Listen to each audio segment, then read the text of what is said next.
Allez, aujourd'hui on fait un petit point sur la bande originale qui est une bande armée en composite, donc sans papier et sans métal.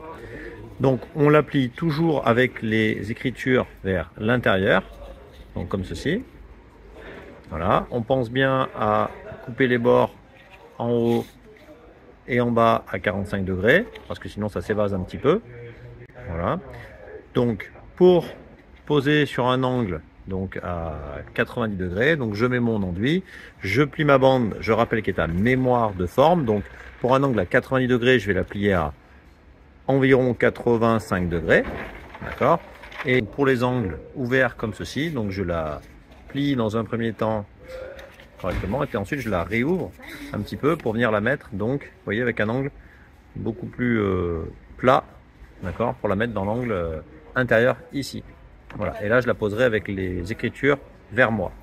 Donc je reviens sur mon angle ici, donc à 90. J'ai reformé ma bande à environ 85 degrés. Je viens la mettre dans l'enduit. Je pince ma bande de manière à faire sortir l'enduit et à positionner ma bande de manière à ce que donc ici là le petit rebord il dépasse de 1 ou 2 mm par rapport au plan ici, à 1 ou 2 mm par rapport au plan ici. Ensuite je vais vous montrer ma technique pour serrer avec la spatule. Donc avec la spatule je vais serrer ma bande à environ 2 mm du bord. Vous voyez, je n'écrase pas ici le nez de la bande. D'accord, je me mets bien ici.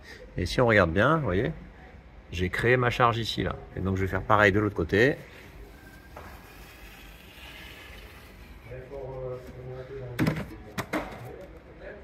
Voilà. Et là on voit, j'ai créé la charge aussi ici. Là c'est un petit peu exagéré. Voilà, il suffit d'ajuster un petit peu.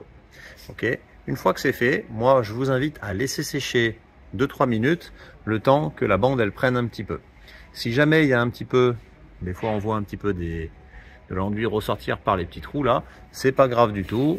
Avant de faire la deuxième passe, il suffira donc de passer la spatule. Vous voyez, et ça disparaît complètement. Donc on laisse un peu tirer la bande et ensuite je viens donc déposer ma charge des deux côtés. Donc ça charge des deux côtés. Vous voyez, ça nous fait donc un très très bel angle. Voilà, qui est déjà très bien dessiné. D'accord? Donc là, on a fait une belle finition. D'accord? On a fait une belle charge. Je vous remontre encore une fois. Donc là, j'ai bien ma charge. Ici, on la retrouve là. D'accord? Ça nous fait une belle charge bien uniforme. Et de l'autre côté, c'est exactement la même chose. Et ça nous fait donc ce que j'appelle le fil. Un fil bien propre, bien droit et une bande très bien chargée. Donc là, on laisse sécher et ensuite on vient faire une passe de finition. Donc le lendemain avec, par exemple, une lame de 25, c'est pas mal.